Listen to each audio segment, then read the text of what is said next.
നമ്മൾ ഉണ്ടാക്കാൻ പോണത് ചിക്കൻ കറിയുടെ അതേ രുചിയിലുള്ള ഒരു കടലക്കറിയാണ്. എളുപ്പത്തിൽ തയ്യാറാക്കാം. അപ്പോൾ ഈ ഒരു കടലക്കറി ഉണ്ടാക്കാനായിട്ട് നമ്മൾ പാക്കറ്റിൽ വാങ്ങിക്കുന്ന ചിക്കൻ മസാലയും മീറ്റ് മസാലയും ഒന്നും ഉപയോഗിക്കുന്നില്ല. അപ്പോൾ ഇനി നമുക്ക് റെസിപ്പിയിലേക്ക് പോകാം. അപ്പോൾ നമ്മുടെ ചിക്കൻ കറിയുടെ രുചിയുള്ള കടലക്കറി ഉണ്ടാക്കാനായിട്ട് 1.5 കപ്പ് കടലയാട്ടോ എടുക്കുന്നത്. വെളുത്ത കടലയാണ്. അത് 250 ml കപ്പിൽ 1.5 കപ്പ് കടലയാണ് എടുക്കുന്നത്. നമുക്ക് നന്നായിട്ട് കഴുകിയിട്ട് വെള്ളം ഒഴിച്ചിടാം. ഓവർനൈറ്റ് സോക്ക് ചെയ്ത് വെക്കാം. ഇപ്പം പിറ്റേ ദിവസം ആയിട്ടുണ്ട്, നന്നായിട്ട് സോക്കായി വന്നിട്ടുണ്ട്. ഓവർനൈറ്റ് അല്ലെങ്കിൽ ഒരു 8 മണിക്കൂറൊക്കെ ഒന്ന് സോക്ക് ചെയ്താൽ മതിയോ. പിന്നെ നമുക്ക് മിക്സിയുടെ ജാറിലേക്ക് 12 അല്ലിയൊക്കെ വെളുത്തുള്ളി ഇട്ടിട്ടുണ്ട്. അതിലേക്ക് 2 കഷ്ണം ഇഞ്ചി ഇട്ട് കൊടുക്കുകയാണ്. ജസ്റ്റ് ഒന്ന് മുറിച്ചിട്ട് ഇട്ട് കൊടുക്കാം.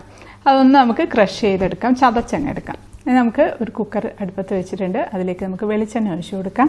ഒരു 3 ടേബിൾ സ്പൂണൊക്കെ വെളിച്ചെണ്ണ ഒഴിച്ചിട്ടുണ്ട്. അതിലേക്ക് നമുക്ക് 1 ടീസ്പൂൺ കടുക് ഇട്ട് കൊടുക്കാം. അതിൻ്റെ കൂടെ ഒരു 3 ഉണക്കമുളക് 2ആയിട്ട് മുറിച്ചതാണ്, അതും ഇട്ട് കൊടുക്കുകയാണ്. ആ കടുകൊക്കെ പൊട്ടിയിട്ടുണ്ട്. ഇനി നമ്മളതിലേക്ക് ചതച്ച് വെച്ചിരിക്കുന്ന ഇഞ്ചിയും വെളുത്തുള്ളി അത് ചേർത്ത് കൊടുക്കാം. അത് ചേർത്ത് നമുക്കൊന്ന് ഇളക്കി നല്ല ഒരു സ്മെല്ല് വരും കേട്ടോ, അതുവരെ ഒന്ന് മൂപ്പിച്ചെടുക്കാം. ഇപ്പം ആ ഇഞ്ചിയും വെളുത്തുള്ളിയൊക്കെ ചെറുതായിട്ടൊന്നൊരു ചെറിയൊരു ഡാർക്ക് കളർ വന്നിട്ടുണ്ട്. ഒരുപാട് മൂത്ത് ഡാർക്ക് കളറൊന്നും ആവണ്ട. അതിലേക്ക് നമുക്ക് 2 സവാള മുറിച്ചത്, വലുതായിട്ട് മുറിച്ചതാണ്, അത് ഇട്ട് കൊടുക്കാം. അതിലേക്ക് ഒരു 2 തണ്ട് കറിവേപ്പിലയും കൂടി ഇട്ട് കൊടുക്കാം. ഇത് നമുക്കിതൊന്ന് ജസ്റ്റ് ഒന്ന് വഴറ്റിയെടുക്കാം. കുറച്ച് ഉപ്പും കൂടി ഇട്ട് കൊടുക്കാം. അപ്പോൾ പെട്ടെന്ന് അങ്ങ് വഴന്ന് കിട്ടും. ഇത് പെട്ടെന്ന് കഴിയട്ടോ. ഞാനിതിപ്പം ഇത്രയും വലിയ ക്വാണ്ടിറ്റിയിലാണ് എപ്പോഴും ഉണ്ടാക്കുക കടലക്കറി. ഇത്രയും ഉണ്ടാക്കിയിട്ട് വേറെ വേറെ പാത്രത്തിലാക്കി അങ്ങ് ഫ്രിഡ്ജിലൊക്കെ. അപ്പോൾ നമുക്ക് ആവശ്യത്തിന് പുട്ടിനാണെങ്കിലും ഇടിയപ്പത്തിനാണെങ്കിലും ചോറിനാണെങ്കിലും ഒക്കെ കൂട്ടി കഴിക്കാം. ഇതപ്പോൾ ഒന്ന് വഴന്നിട്ടുണ്ട് കേട്ടോ. ഒരുപാട് അങ്ങ് ബ്രൗൺ കളറൊന്നും ആവണ്ട, നന്നായിട്ടൊന്ന് വഴന്നാൽ മതി. അതിലേക്ക് നമുക്കൊരു 2.5 ടേബിൾ സ്പൂൺ കാശ്മീരി ചില്ലി പൗഡറാണ് ഇട്ട് കൊടുക്കുന്നത്. അതിലേക്ക് ഒരു 3 ടേബിൾ സ്പൂൺ മല്ലിപ്പൊടി ചേർത്ത് കൊടുക്കാം. കുറച്ചും കൂടെ ഇട്ടിട്ടുണ്ട് കേട്ടോ, ഒരു 3.25 ടേബിൾ സ്പൂണൊക്കെ ഉണ്ട്.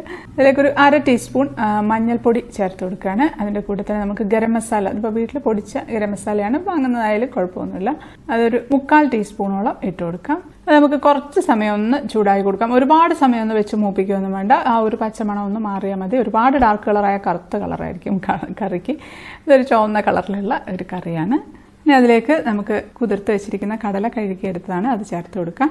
വെള്ളമാണ് ഒഴിച്ചു കൊടുക്കുന്നത്. ഒരു 2.5 കപ്പ് വെള്ളം ഒഴിച്ചിട്ടുണ്ട്, അത് മതി.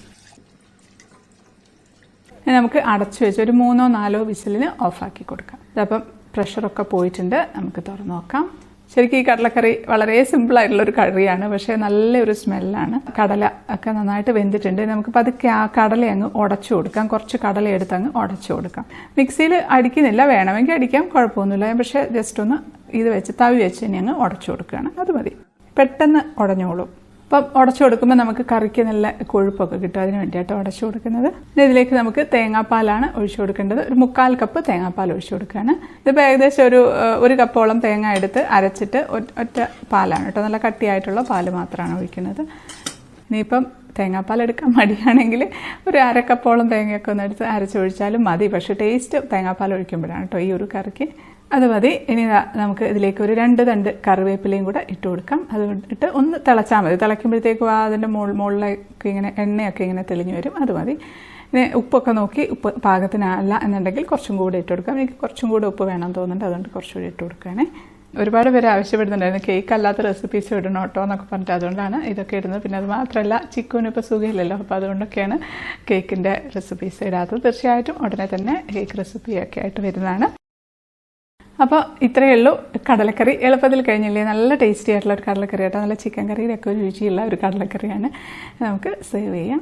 ഒരു പ്ലേറ്റിലേക്ക് സെർവ് ചെയ്തിട്ടുണ്ട്. ഇതാ പുട്ട് എടുത്ത് വെച്ചിട്ടുണ്ട്. അതിലേക്ക് നമുക്ക് കടലക്കറി ഒഴിച്ചു കൊടുക്കാം. കറി ഒഴിക്കുകയാണ്. നല്ല തിക്കായിട്ടുള്ള കറി തന്നെയാണ്. അതാ ഇപ്പോൾ പലരും പറയാറുണ്ട്, ചേച്ചി കറിയാണല്ലോ കൂടുതൽ കഴിക്കുക. ഞങ്ങളിവിടെ കുറച്ച് കറി കൂടുതൽ കഴിക്കും കേട്ടോ. ഞാനും മോളും കറി കൂടുതൽ കഴിക്കുന്ന കൂട്ടത്തില്ല. ഇനി നമുക്ക് പുട്ടൊന്ന് ടേസ്റ്റ് ചെയ്ത് നോക്കട്ടെ. ഞാൻ കഴിക്കട്ടെ. പെർഫെക്റ്റ്, അടിപൊളി ടേസ്റ്റാണ്. നല്ല എന്താ പറയുക, ഒരു കൊച്ചു ചിക്കൻ കറിയൊക്കെ കൂട്ടി കഴിക്കുന്ന ഒരു ടേസ്റ്റുണ്ട്. തീർച്ചയായിട്ടും എല്ലാവർക്കും ഇഷ്ടപ്പെടും. ഉണ്ടാക്കി നോക്കണം. എളുപ്പമല്ലേ ഉണ്ടാക്കാനായിട്ട്. അപ്പോൾ നമുക്ക് അടുത്തൊരു അടിപൊളി റെസിപ്പി ആയിട്ട് കാണാം. അതുവരേക്കും stay happy, stay positive. By.